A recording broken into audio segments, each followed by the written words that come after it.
Hi, everybody, and welcome to the Bream Fishing Project. And in this episode, we are going back down to Gippsland Lakes with the guys from the Vic Bream Classics to review the 2024 Club Marine East Coast Gippsland Bream Classic. That is a mouthful. But what is even better than that is the massive bag that came in first place of over 13 kilos for their 10 fish. Another cracking episode. I'm going to roll the intros and we're going to get straight into it. Here we go. Welcome to the Bream Fishing Project. This is where you need to be every Tuesday to find out all the latest tips and tricks to help you target bream on lures. You'll get to hear from some of Australia's elite bream competition anglers and see how they were able to achieve their results in competitions around the country. Now, here's your host, the 2019 Hobie Kayak Fishing World Champion, Andrew Deeth.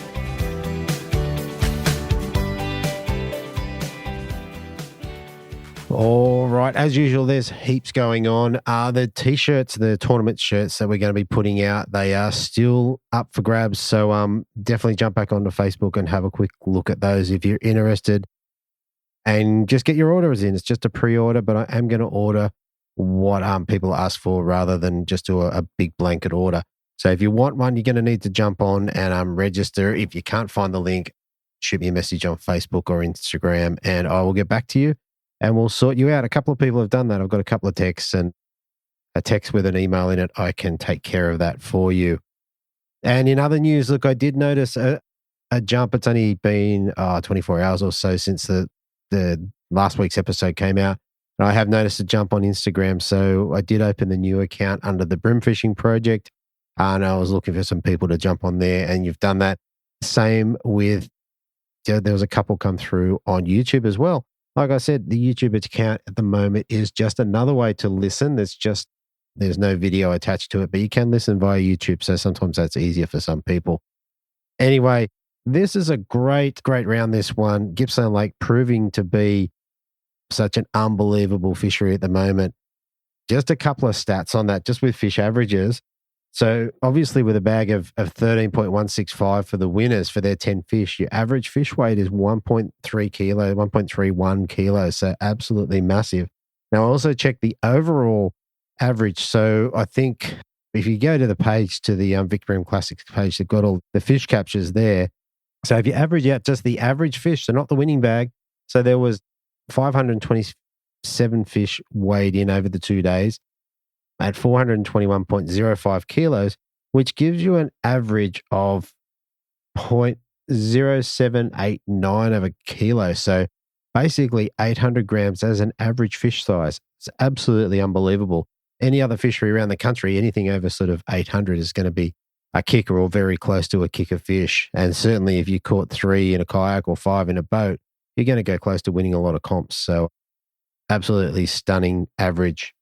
All right, so all the stats for this episode on March 23 and 24, we had a major bite period at 10:32 through to 1:02 p.m. Now, in the fish activity wheel, it was 76, a pretty high number. The high tide was at 8:40 at 1.07, running down to a low at 3:40 at 0.24. And then on the Sunday, the fish activity was 88, so quite high, with a minor bite period at 5:14 to 6:44, backing it up with a major at 11:11 through to 1:41. And then the high tide was 9:11 at 1.04 with a low tide at 3:51 at 0.29. Okay, and just a few things about the round. Aside from the winners and what have you, the Sunline Best Bag went to the two-old legends Peter Howell and Mike Newman with a cracking bag of 7.19 on day 2 to bounce them up into third place. The Eco Gib Bream also went to these guys with a fish weighing 1.745 kilos, so absolutely monster fish. The Zip Baits Monster Movers went to Team MPW, Peter and Harry Marshall, who weighed in on day 2 a bag of 5.17, moving up 21 places to end up in 24th position. The Junior Angler Prize, brought to you by Shimano, went to Jarvis Kent from Team Apollo Bay. They ended up in second. I got to speak to Dan in that interview, which you'll hear in a moment.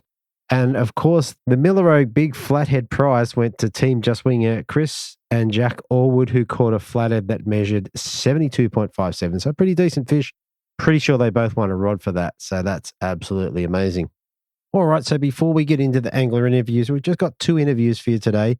But before we get into that, I want to talk to you about Podium Marine Wraps. Now, Corey is a signwriter who's been in the industry for 20 years. He's a gun fisher. So while I was looking at the website, I went to the website and had a look at the featured projects. In that little section, there was a thing on the Bream fishing project, which is kind of cool. The reason for that is back on March 6th, 2023, we released a show on the Bream fishing project that featured Corey as the winning angler of the Camden Haven round of the Hobie Kayak Fishing Tournament Series. So there you go. Aside from that, Corey is an expert when it comes to either wrapping your boat, yacht, or kayak. And also one thing to note, anyone that has had an involvement with X Factor signs is Corey took that business over a little bit earlier in the year. So if you had some work done by X Factor, Corey's got all the designs and could reproduce that work if that was something you're looking for, or make some minor tweaks and, of course, wrap another boat. Anyway, if you're interested in getting your boat wrapped, then definitely jump across to podiummarinerwraps.com.au. You can definitely send him an email at info@podiummarinerwraps.com.au. You can also find his number on the website. So jump over there, have a look, tell him I sent you, and he'll look after you. And there's one thing I forgot about Podium Marine Wraps is if you mention the Bream Fishing Project, he's going to give you 10% off. So how about that? Jump over there, have a talk to Corey, and get your boat, kayak, yacht, or whatever sorted out. All right, so there you have it. Let's get into the angler interviews. Here we go. All right, so coming in second place, dropping a bag of 5 fish for 6.055 kilos, which included a kicker of 1.625, backing it up with an even bigger bag of 5 fish for 6.89, with another kicker of 1.68, which gave a total of 10 fish for 12.945. I have Team Apollo Bay Fishing Charters, and with me I have Daniel Kent. Mate, welcome to the show. Thanks, Andrew. Thanks for having me on, mate. Pleasure to be here. Mate, what a cracking couple of bags you got. They're crazy numbers, aren't they? When you start talking 6 kilo plus bags, they're big fish. They really are. They really are. And what I liked about your bag, I mean, you were a little bit shy of the win, but you got better on the Sunday, which is always good. Yeah, it's always good to back it up. That's been our problem there in the past. We've had some really good days, but we haven't been able to back them up. So back up 2 days in a row was really good. Definitely. All right, let's get into it. Mate, did you get a chance to get out for a pre-fish? Yes, we had a pre-fish and we pre-fished in that area and nowhere else. We launched there first up in the morning. We started moving around. We got fish everywhere we sort of concentrated on. We fished the area quite a few comps before, so we sort of got half an idea before we got there. Yeah. And we found fish everywhere. We just narrowed it down to bigger fish in some locations compared to others. Sure. And you launched out of Holland. So did you fish? Were you in the Straits, or is that sort of where you are? We started in the Straits, and then we fished the outside of the Straits, and then we moved right out along the lake. We went across to Tom's Creek. We went further down the edges of the lake. We had a good look around, but we found that the area around the Straits was going to be our best option. Fair enough. And in terms of tactics or whatever, was there anything you keyed into or something apart from area that helped you on comp tag? We use large hard bodies in that area, just try and target the bigger fish, get away from the smaller stuff, and not as many bites, but try and get the quality of fish in the bag. So the Daiwa Spike was our lure of choice, and we stuck with that pretty much all weekend. Besides a few fish coming on, we got a couple on cranky crabs that my son was using, and then Phil got a couple of the bigger upgrades on an OSP dunk. Yeah. So what I didn't say in the intro is you guys are Team Apollo Bay Fishing Charters, and you fish with your son Jarvis, and then you've got Phil Partington as well. Yeah, so this year the Vic Bream have brought in that if you have someone under 12 on your boat, they are allowed to join in with the 2 adult partners. So my son, he was actually 10 when we fished the comp. He's turned 11 now. Right. He's a gun little fisho. He loves it. He's mad keen. All he talks about. Yep. That footy. And he'd come for his first ever comp with us, and he had an absolute ball. It's really good fun. Right. Okay. So, and we'll get to this actually, I'll come back to it. I was going to talk about the the payout, but we'll get to the end of that at the end of the interview. All right, let's go into day one. Give us a bit of a rundown of how your day went and how you went about catching your fish. So day one, we straight to our first spot, which was just outside the Straits at Holland's Landing. Other boats pulled up all around us, but we were off a pretty good start. I think we were off in about fifth position or something. So we got straight to where we actually wanted to go. Fourth cast of the morning, we caught about a 1.2 kilo fish. And then we just knuckled in and within the half hour we had 4 fish, 3 of which were over a kilo. That sort of got the day started. So after that, things went a bit quiet. No one was catching fish around us. We couldn't get a bite. So we sort of felt that we'd use that spot. So we moved back inside the Straits and we did a run down the inside wall. And my partner, Phil, he caught 3 fish along that wall. So he put the 5th fish in and then he upgraded it straight back out, the slightly heavier fish as well. So we had our 5 fish and we sort of relaxed and thought, all right, we'll go further out into the lake and try an edge where we got a good fish on pre-fish. And we spent half an hour there without a bite. And we thought, oh, this is not a good move. And then I caught not an undersized fish, but smaller than what we had in the well. Next cast, I got clunked again, threw straight back in there and caught a kilo plus fish on that cast, which was an upgrade. We went and redid that bank again for another half an hour and never got another bite off it. So we made the call to move back into the Straits where we caught the 3 fish.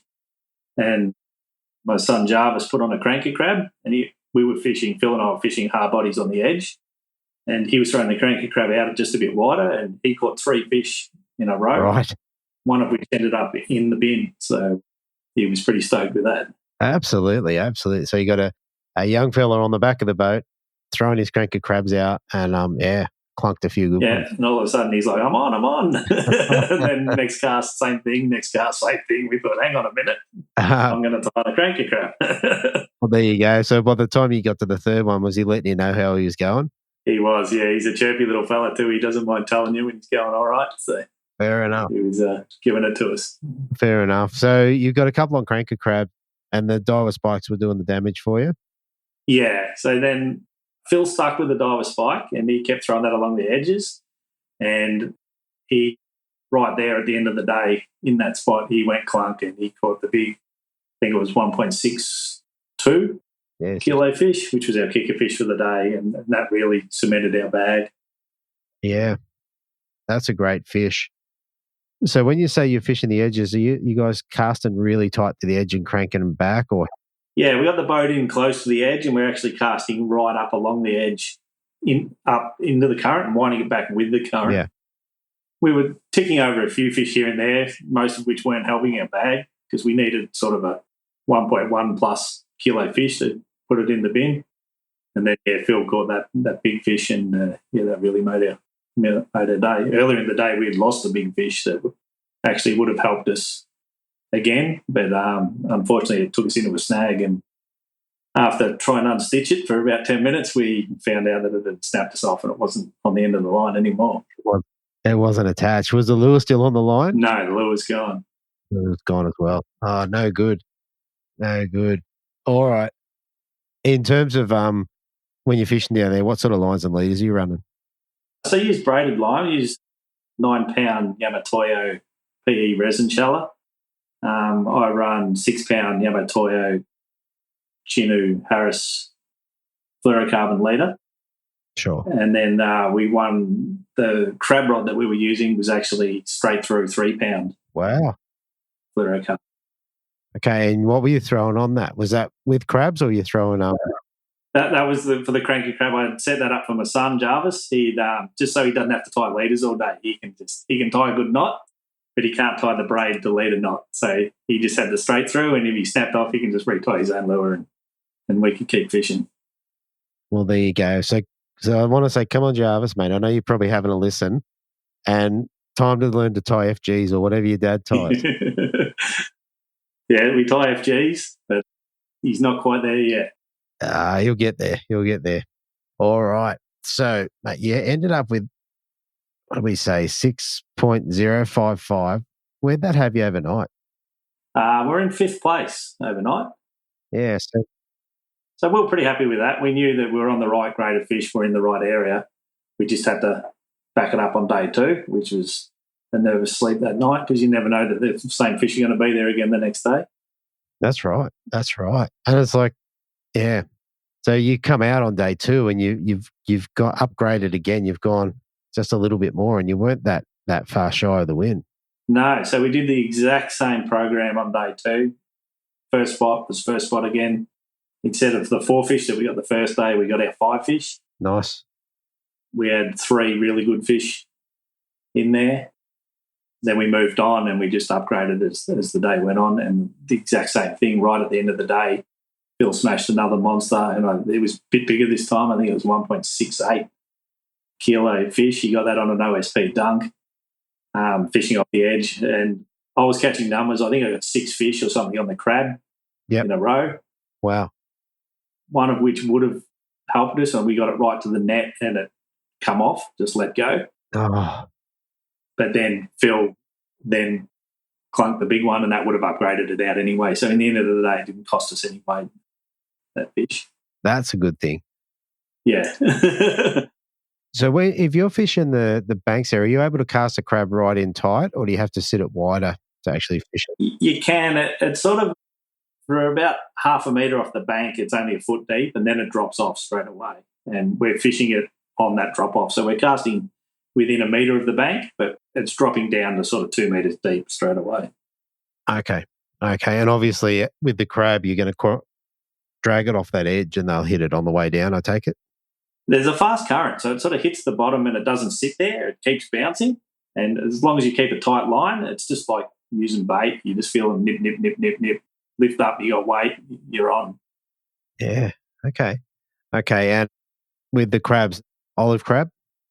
No, the cockle crab was the standout one for us. Yeah, okay. In the light, and again, it would hit the bottom, but it wouldn't never sit there. It would just keep bouncing down. If it sat there, you were snagged. Yeah, okay, interesting. And how did Jarvis go on day 2? He only got 1 fish on day 2, again on the crab. But yeah, he fished his heart out. He never gave up the whole time. He put in a huge effort. For a kid of his age, he did really, really well. Yeah. Yeah. Oh, that's very cool. And he did put in such a good effort on day 1 too, to put a couple of fish in the boat and one in the bag. Yeah, exactly. And he helped us. He got one in there, so absolute bonus. Yeah, 100%. Well, there you go. How close was it at the end here? So you were a little bit behind. We made up a fair bit of ground on day 2. I think we made up about 800 grams, and we fell about 200 grams short of the win. That fish on day 1 certainly it would have had us there. So it's cost us.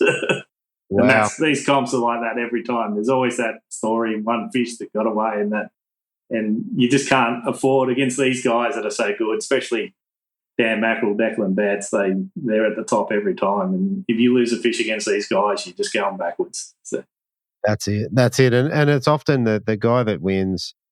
They say, yeah, everything's stuck today. Yeah, they just had that perfect run. Yeah, fair enough. All right, I reckon that covers the fishing pretty well. All right, so what did you guys get to take home for second place? So we're in the cash prizes. I have to jog my memory. I think it's about $2,150. Okay. Cash. So Phil and I split that half and half straight down the middle. Yeah. Young Jarvis, he got the big fake check. Much to Phil's disgust. They were fighting over it all afternoon. Who was going to take home the big fake check? But fair enough. Jarvis tucked it under his arm and wouldn't let it go. Fair enough. So that, I take it that's up in his bedroom, I'd imagine. It is. It's up in the hallway here at home. But he was talking about taking it to school for show and tell last time I saw him. So. Oh, good on him. That is absolutely awesome. All right. So, Dan, mate, you run a charter business down there. So why don't you tell us about that? Yeah. So I've got a boat in the harbour here at Apollo Bay. It's a 31-foot Noosa cat. We run under the business name Apollo Bay Fishing Charters. Come down, we'll catch you a gummy shark or a snapper or a feed of flatties, plus plenty of other mixed species. And the tuna run through the winter months. They've just started this week. It's been great fun all this week. Everyone's caught a tuna. and there's plenty around. So you want to come down, check out polarbayfishingcharters.com.au. Online, we've got a great website. It's got a live calendar you can book straight onto. Tells you what trips are running and when. If you want anything customised, just the phone number's on there. Give us a ring and I'll sort you out. Sounds like a plan. So a couple of things. How many people do you normally take? So a full load 6. I am licensed for 10 people, but we try to keep it at 6 because we only fish 6 rods.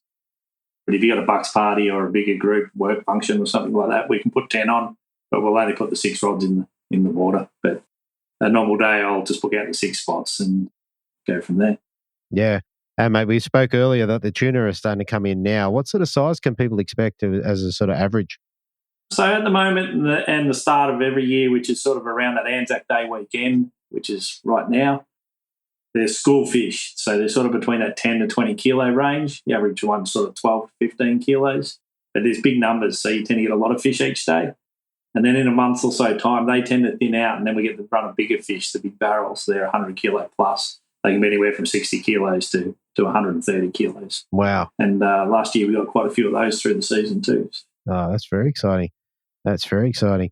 All right. And in addition to that, mate, do you have any other sponsors or anyone else you want to give a shout out to?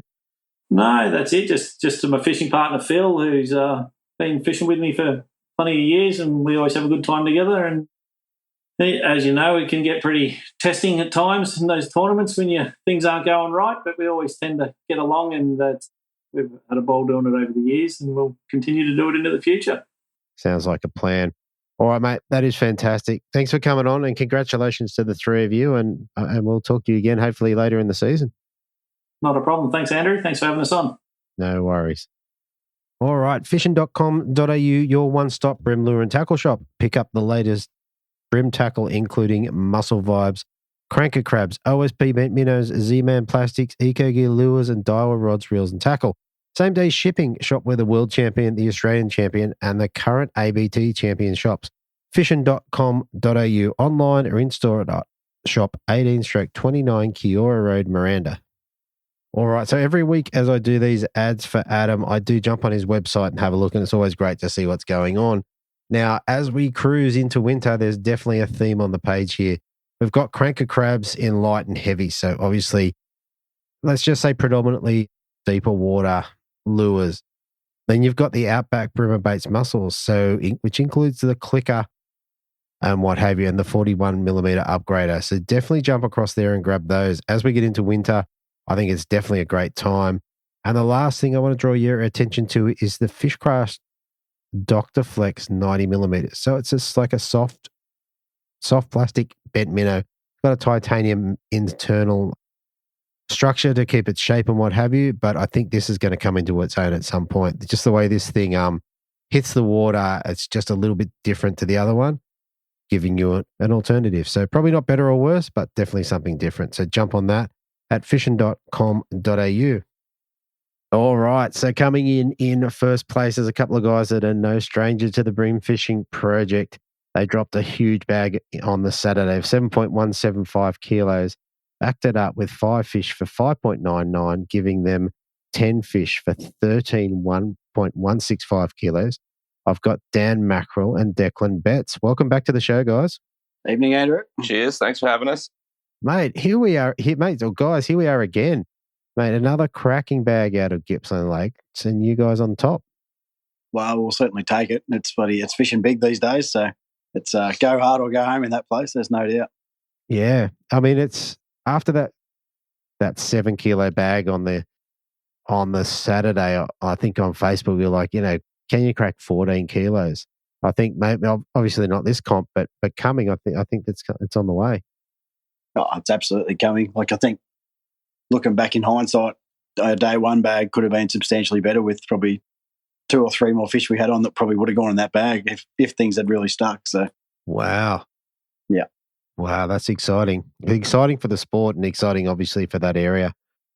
Oh, it's so good. It's a drawing card for Gippsland Lakes. Like we absolutely look forward to getting to that venue now for the chance of just fishing for big fish all the time. It's grouse. So. Exactly. All right. Well, let's get into it. So did you guys get out and have a pre-fish?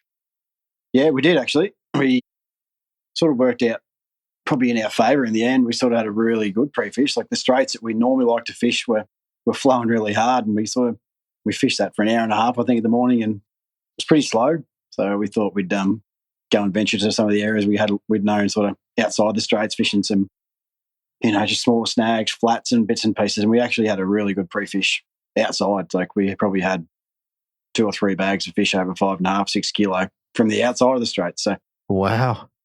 And that was sort of, come lunchtime, we tucked back into the straits again, and the flow had slowed down enough, and we caught some really nice fish late in that session to sort of think, sort of scratching our head thinking we've got options all over the place for this one. So it's going to be making the right calls at the right time to get the job done. Yeah, okay. So what do you got, like what were you catching on like in the pre-fish? Like what did you tie on for day one? So just a mixture, like as in for a lot of hard bodies when they're on the flats and fishing the timbers. So anything to sort of bump into the trees or the bottom a little bit. Spikes, chubbies, that sort of stuff. Yeah. And then, fishing the straits, we sort of go back to our favourites there. We're using our weedless jig heads we're using, and, a variety of different sort of plastics in those ones. So. And the odd vibe. Okay. Yeah. Yep. Okay. Yeah, we've got that, old Bass Day range vibe. They don't bring them in anymore, but it's certainly a deadly little weapon in there at times when the flow slows enough to use them. Yeah. Yeah. Except he curses every time he loses one. Yeah. And what's your favourite colour?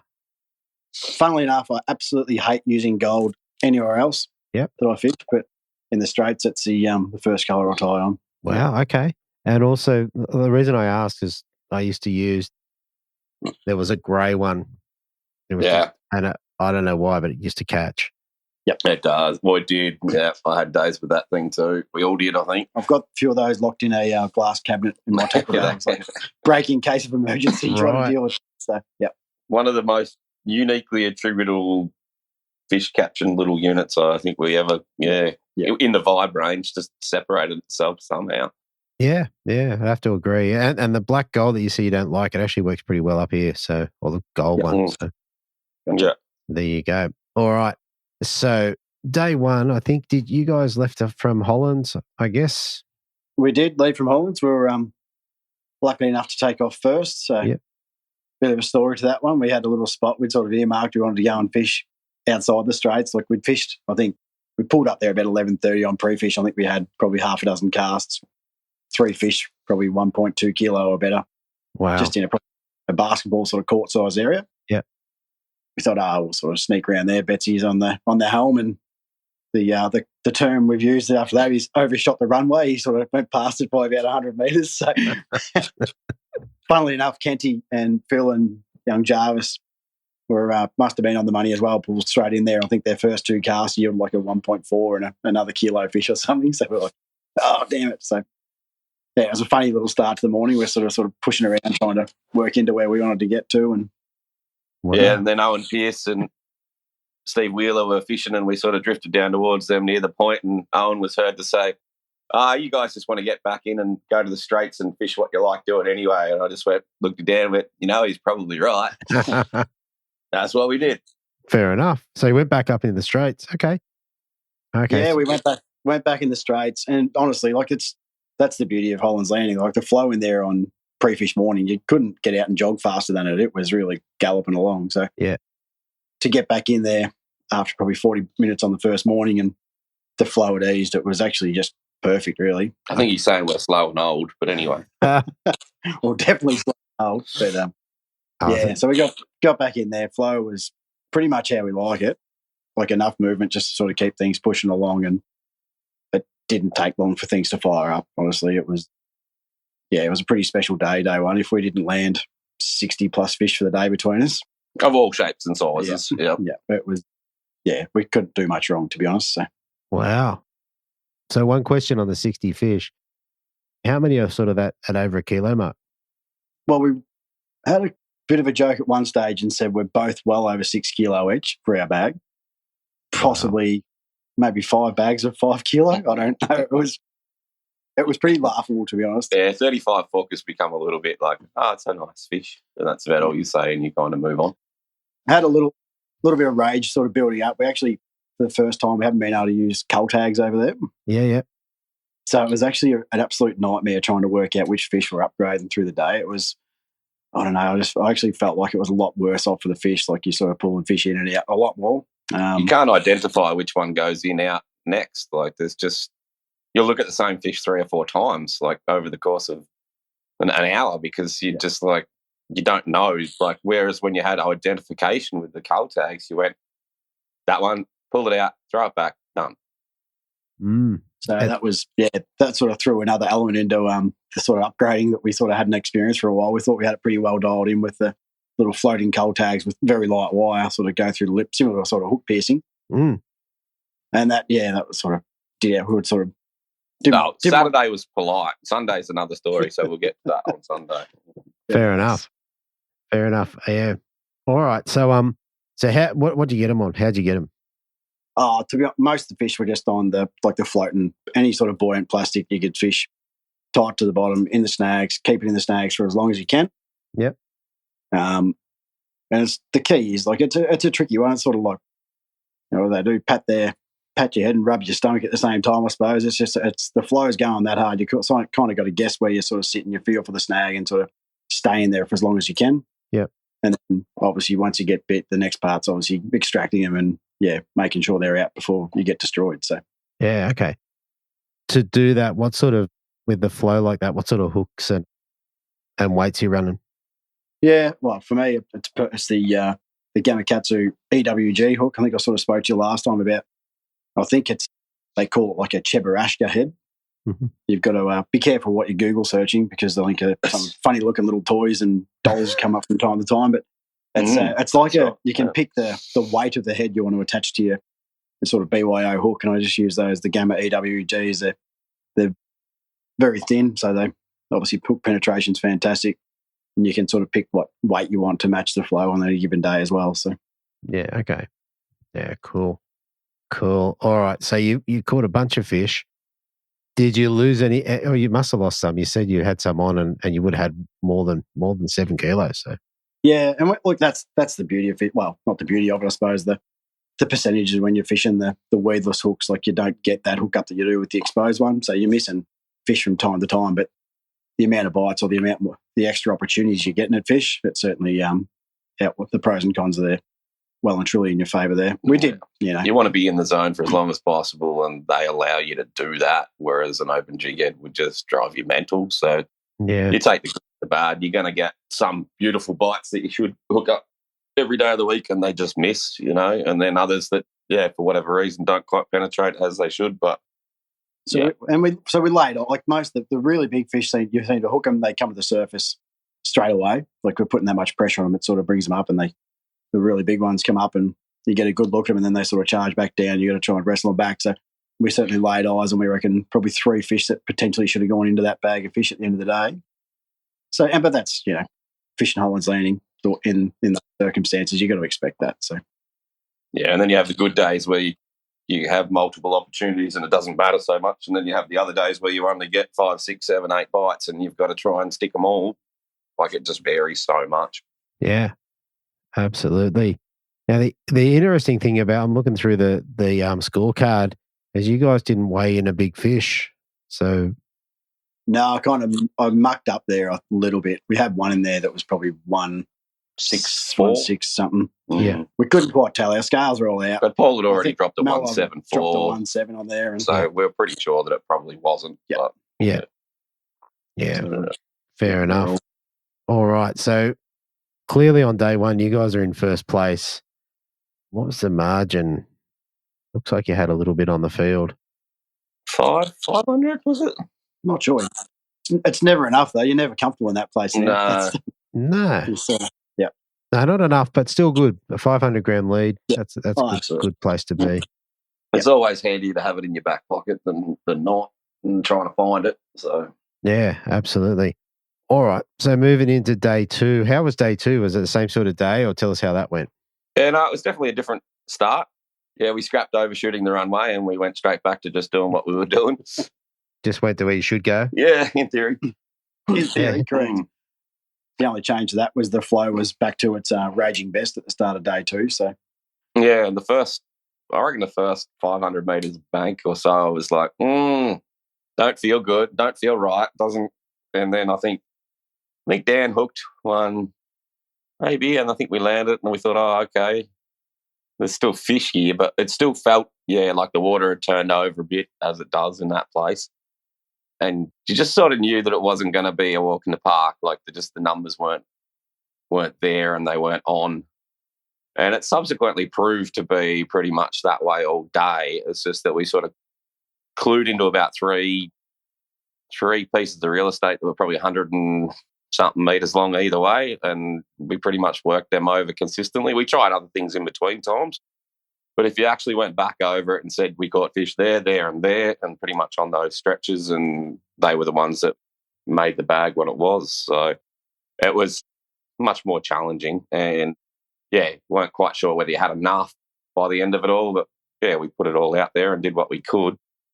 But early on, just could have that little bit of a feel like, maybe not. We're going to work to this today. Do we stay or do we go? Yeah, that's right. Which we've had plenty of times in there before, but they just seem to be just enough to tease you, enough to say, oh, okay, keep going, keep plugging, keep going. Keep going. And did you get them like throughout the whole day? Is that how that looked? Yeah, absolutely. Yeah. Dan was literally hooked up to one as all the boats were pretty much going in to start the process to go home. So right. Unfortunately, he lost that fish, which he rated. He definitely rated that one. Okay. Yeah, absolutely come in the bag, that one. So that's what keeps you coming back to that place as well. So exactly. Oh, I mean, like we said, the size of the fish, like the average size of the fish is phenomenal. You've got to get 1.3 average to take a win. And I think that's been like the last 3, maybe 4 comps there. Yep. Yeah. And the beauty of it, like we fish Holland's Landing only because it's like a smaller sort of system for us. Gippsland Lakes is enormous, as you know, like it's a huge place. And you can catch big bags like all the way down at Lakes Entrance. Hodgie and Young Cooper had a ripping weekend down there. Like they've weighed big bags at Lakes Entrance, where at Holland's Landing, which is still only halfway, like we actually fished out in Lake Wellington on pre-fish as well and caught fish out there. Wow. It really is. It's just you sort of got to look at the real estate you fish and sort of break it down to what you're comfortable doing, what you want to do, and just slowly try and expand on the areas you're fishing. Like the guys fishing the general sort of areas around Mitchell, Tambo, they're still catching. There's big fish there. Paynesville still holding big fish. So you could launch at pretty much any destination knowing that you're fishing to big fish the whole time. So yeah. I think on day 1, 2 of the top 4 bags came out of, or top 5 bags came out of Paynesville. So right. But also, we've learnt a little bit over time that I think we used to run a little bit like schoolgirls after. If it wasn't going our way, even when we were doing ABT singly up there or something, if you got to a certain point in time, you sort of went, oh, crap, this isn't happening, and you just get out and try and fill your bag somewhere else. Whereas now, starting to put more options together closer to that area, and if it doesn't quite fall how you think, then you learn to adapt on the run. And it's working out more often than not these days. Okay, if you're in the market for a new fishing kayak or looking to make some upgrades to your existing kayak, or maybe looking at kayak fishing tournaments, then HWS is the place to go. They have a full range of Hobie kayaks, stock the latest kayak accessories, and are really dialed in when it comes to the best kayak fishing setup for the casual fisher or tournament angler. hws.com.au, online or in-store at Shop 3/638 Pacific Highway, Belmont. Free delivery on Hobie kayaks across all the Greater Sydney, Central Coast and Hunter. Now, if you've been listening for a while, you know that I'm quite a fan of the new Lynx that's just come out. And just recently, I don't know whether it's still available, but just recently, James has been selling one of those off at just under the $4,000 mark, I think. So an absolutely great deal for a kayak that'll get you on the water with a lot less hassle than some of the other bigger kayaks, which I love. But this is just so light. It's like putting a stand-up paddleboard under your arm and toddling off to the water. So definitely jump on that. If he hasn't got that one, ask him what he's got. I'm sure he'd be able to sort out a deal for you. hws.com.au. Okay. And was it the same sort of pattern? Did you get your same thing on sort of buoyant plastics? Yeah, I think pretty much everything was. There was one little patch when the flow slowed on day 2. We're still sort of scratching away after 2 or 3 hours. And I think we pulled out that little magic little range vibe, and that put out a 1.2 fish in the well as well. So, which was also sometime around the point where he had sort of 3 fish of a very similar weight in the well, and he's looking at them and I'm fishing away and he's just caught one and he's having to figure out which one to get rid of. And yeah, I could actually hear the blood vessels starting to expand in his face, I think. And yeah, I had to actually calm him down for about the first time that I can ever remember. Right. Yeah. That's a tricky one because we're all in the bream fishing stuff together. We're all about fish welfare, and I think by not using the cull tags the way we sort of haven't, like we sort of refined it so well that we're actually not even impacting the fish at all with the way we're sort of pinning them. You sort of lift them and cradle them out. There's no impact at all now. I just feel like, yeah, there's one point on Sunday, every fish pulled out. They were all like 1.1 kilo. And I was just like, which one? Like, you're just trying to weigh or work out which one it was. And Betsy's trying to hold the lecky just on one little spot we were fishing into the wind and against the flow and just want to get back up. We just caught a fish. You just want to get back and catch another one. And yeah, it was frustrating to say the least. So. Absolutely. I mean, this has been a topic of discussion over the last couple of weeks. I don't know. I don't know your boat at all, but is there any chance of segmenting live wells and doing that sort of stuff? Is that an option? It's already split. Yeah, it's already split into two. But like I said, if you've got 5 fish, they're all... Unless they have stables like horses. Yeah, it's nice when you got, a couple of giants you can chuck in and put a small fish beside them so you work out what's going on. But it was like every fish felt like they were within 10 grams. They were all the same. And yeah. And we weren't the only people commenting on it either. There's no doubt about that. Yeah. Yeah. I guess we'll see what happens with that over the coming months and years. Yeah. Well, there you go. All right. Much of that stuff getting better, to be honest. But anyway. Yeah, fair enough.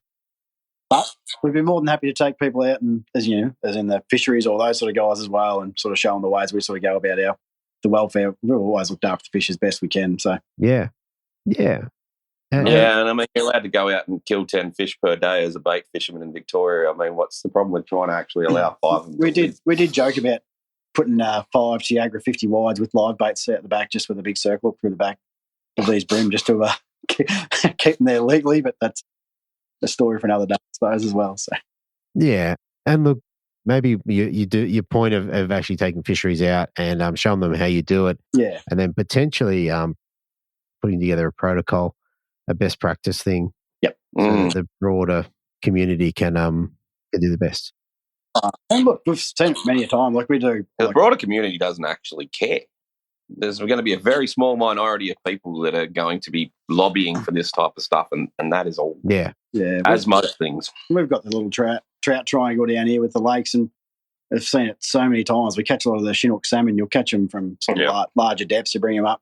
If you'll release them straight away, they go belly up. But if we put them in the live well for 10, 15 minutes, you let them go. They're 100%. They're happy as Larry, and it's amazing the difference it makes just by just pumping that oxygenated water in, just sort of letting them come good. Yeah.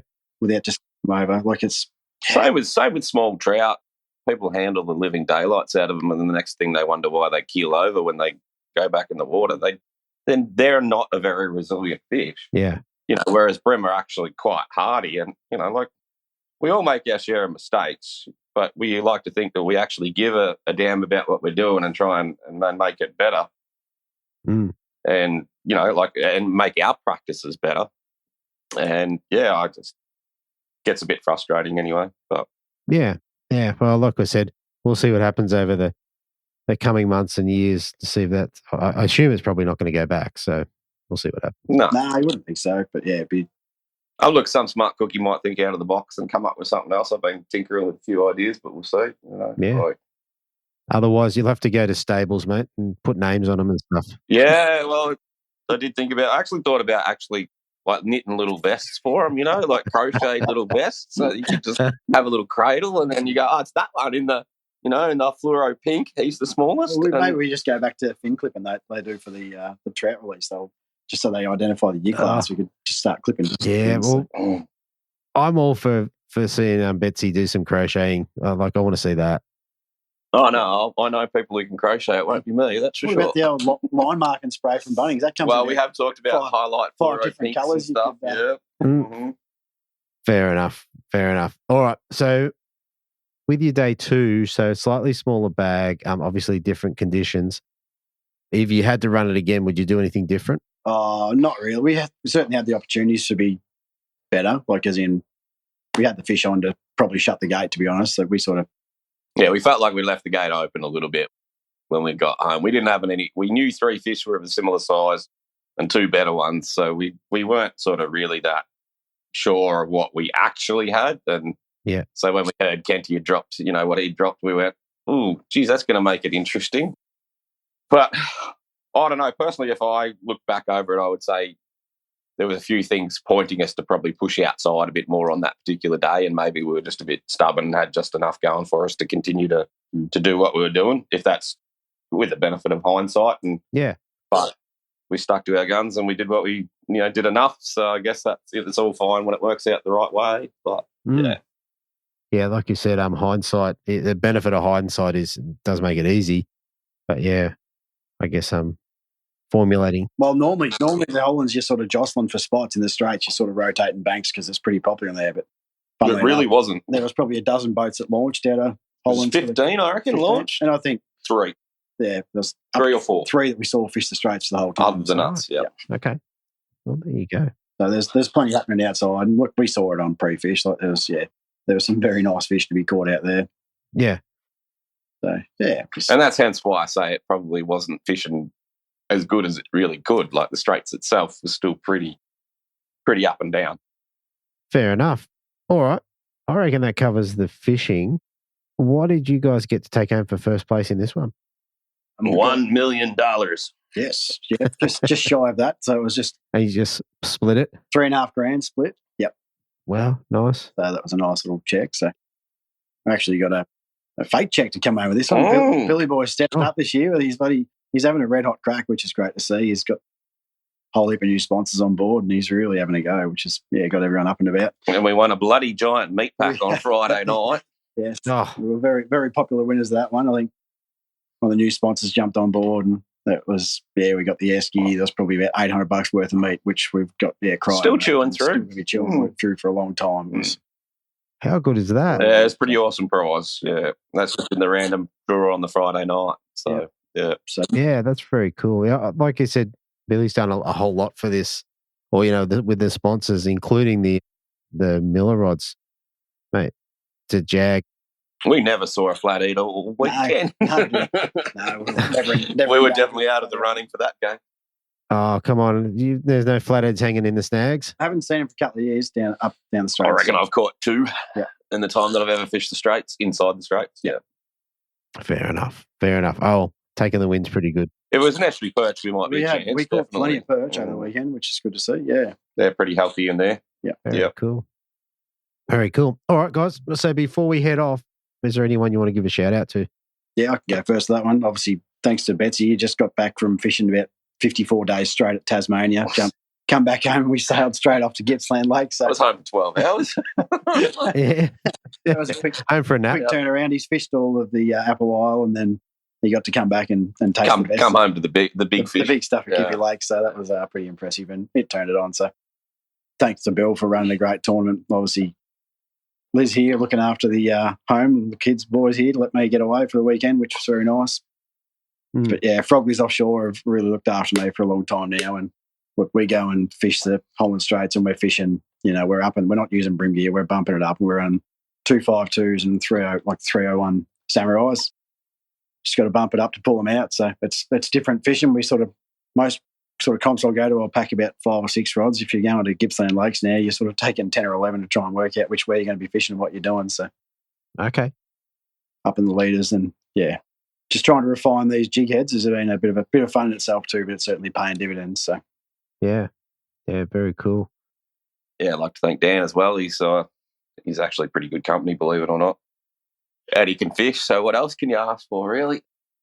Now we have a lot of fun, and it's not a chore.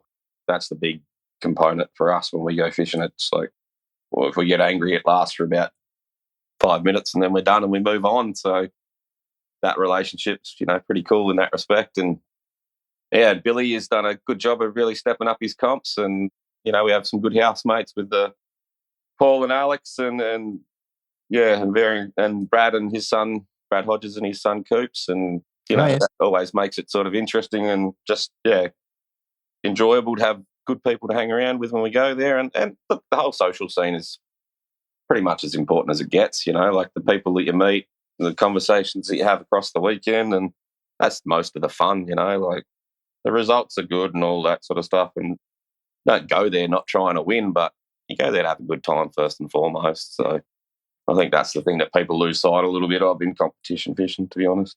Yeah, I think so. And I think the longer these comps go on, like a lot of these comps are more than a decade old and long-time friendships, so it's pretty cool. Yeah, definitely. Yeah. Yeah, and my partner at home, Layla, she's bloody, lets me. You're still together? She hasn't killed me yet. She hasn't told me to wander off. So, yeah. She's, pretty damn tolerating. And, so I get to enjoy my passion and indulge it pretty far and wide across the countryside. So I'm pretty blessed in that respect. So and my boss, which is my mum. So pretty lucky, I suppose. But I do put in at some stages when I am at home. So, but it's all about the fun, mate. That's the most important part for sure. Fair enough. All right, guys, absolutely cracking win again. So appreciate you guys coming on and sharing. And mate, we'll see what comes out of the next one. I think you're off to Nelson. Yeah. So getting a bit excited about that one. It's always good. Yeah, go to the House of the Rising Sun. That's what I call the local pub. Okay, fair enough. It's been the ruin of many a poor boy, as the song would say. All right, I couldn't get there. I wasn't going to get there without you telling me. And we just love that place. So it's just a good place to go, regardless of the fishing. The environment's just awesome. You look around at nature and think who created this sort of stuff. It's pretty impressive. So it's always a fun round, and the fish are actually getting bigger and better over there. It's like they're actually, I reckon, first time I laid on them last 10 years or so, like they were sort of 33, 34 fork fish. A lot of that size class is now 35, 36, 37 fork fish, and on those rock walls and stuff, that's making for very interesting attempts at capturing fish, because they give you a real run for your money. Oh, how good's that? Very good. Mm. All right, guys, we'll leave it there. Yeah, we'll get to talk to you again soon, I'm sure. No worries, mate. Cheers, mate. Thanks for having us. All right, so there you have it, everybody. I'm really hoping that we can get the kayaks down to Gippsland Lakes to have a crack at these big fish. I guess we'll see. We'll see what happens in next year's calendar. However, I'm going to wrap this one up really quickly. Definitely, if you'd like to help us out, jump on Instagram and like and follow and all that sort of stuff. Jump over and do the same on YouTube at the Bream Fishing Project. We'll get some content there at some point, but at the moment it's just the podcast episodes. But you might find it easier to share with some people that may not be technically savvy, let's say. Like sometimes they're all over YouTube, but a podcast is just a little bit too hard. And equally, if you'd like to grab a Bream Fishing Project tournament shirt, you need to jump on that soon, because I'll have to place the orders within the next couple of weeks. Thanks for tuning in, and I'll talk to you next week on the Bream Fishing Project. Thanks for listening. Hopefully you were informed, inspired and entertained. If you were able to learn something or just enjoyed listening, please consider subscribing and rate us on your favourite podcasting platform.